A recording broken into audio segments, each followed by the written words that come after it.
Hello mga boss, this is Niela TV at for today's video mga boss, ayusin natin itong ating portable car washer na nabili natin sa Shopee ng 955 pesos. So 2 months ko na itong ginagamit mga boss at ngayon mga boss ayaw niyang gumana, ayaw niya ng sumipsip na tubig pataas palabas dun sa kanyang nozzle. So buuin ko muna, lagay ko muna yung battery at yung hose tapos pakita ko sa inyo.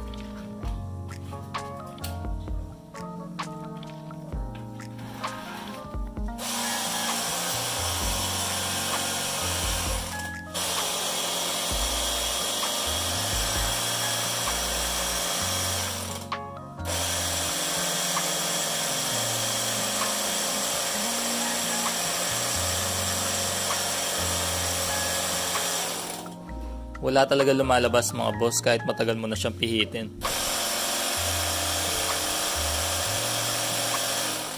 Ang problema dyan mga boss, itong kanyang part na to, medyo maluwag na. Tapos mga boss is itong lock niya is di na siya mahigpit.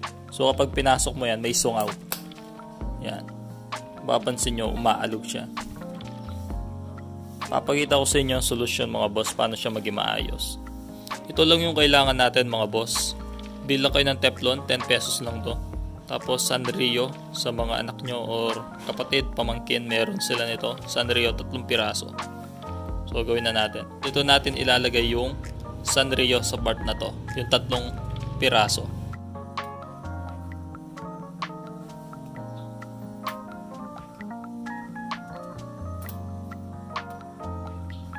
One, 2, 3.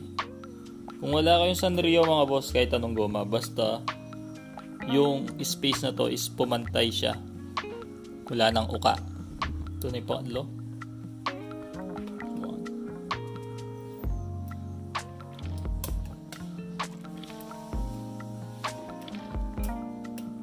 Yan mga boss, okay na. Yung next step na mga boss, itong Teflon. Lalagyan natin to mga boss, yung part na to, pati dito sa ilalim.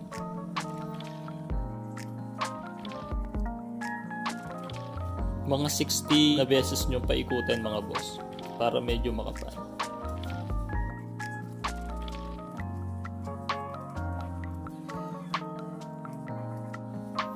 Yung most nilagyan nyo mga boss is yung part na to, yung may uka. 7, 8, 9, 60. Okay, naka 60 roll na tayo dito sa Teflon. Tapos ilagay na natin yung pinaka-hose niya.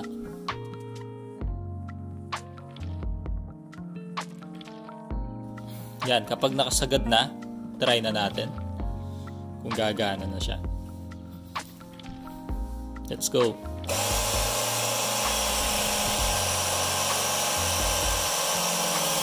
Yun, di ba? Gumana na siya. Gumana na siya. Normal na yung kanyang lakas ng water pressure.